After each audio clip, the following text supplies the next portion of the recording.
दुल्हा चौकार रे सुन रे लड़का के भाई दुल्हा चौकार रे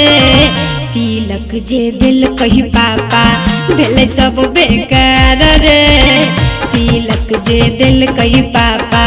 भेले सब बेकार रे तिलक जे दिल कही पापा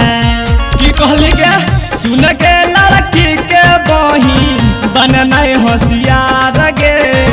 सुन गे लड़की के बहिन बनना होशियार गे तोर गाँव के नौआ बतलकौ छी तो छिनार गे तोर गाँव के नौआ बतलकौ पकही खेलार गे तोर गाँव के नौआ बतलकौ बुझली गे।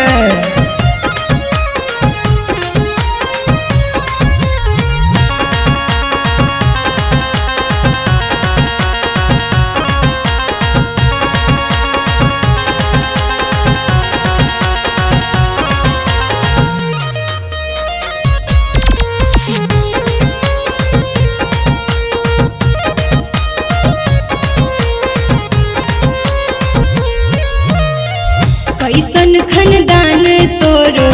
कैसन तोर घर रे कैसन खानदान तोरो कैसन तोर घर रे कैसन तोय डीजे लैले लगे छौ बुफर रे कैसन तोय डीजे लैले लगे छौ बुफर रे कैसन तोय डीजे लैले सुन गे भैया के साली काहे दही गाली गे सुन गे भैया के साली नहीं दही गाली गे बनाए हम लेबोगे साली अपन घर बाली गे नहीं तो हम बनाए लेबो अपन घर बाली गे नहीं तो हम बनाए लेबो मान जोगे।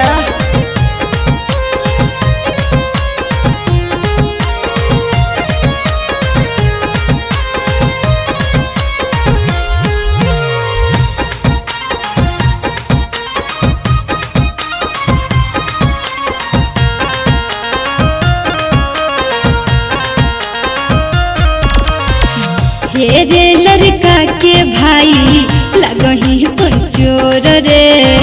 हे रे लड़का के भाई लगही तो चोर रे ढेर जदी बोलबी रे साला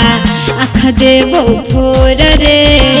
ढेर जदी बोलबी रे साला आँख देबो फोर रे ढेर जदी बोलबी रे साला बोल नहीं तो ऐठल बोली नहीं हमारा डर गे बोल नहीं तो ऐठल बोली नहीं हमारा डर गे ढेरा जदी अटपट बोलभी कुछ दे बौलो लगे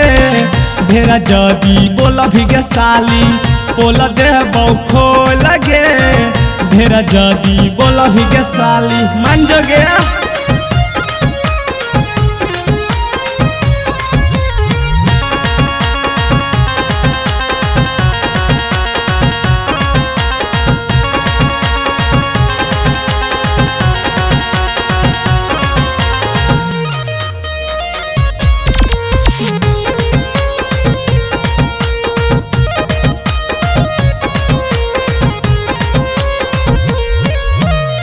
सुन रे अवधेशवा तोय देखे नहीं सपना रे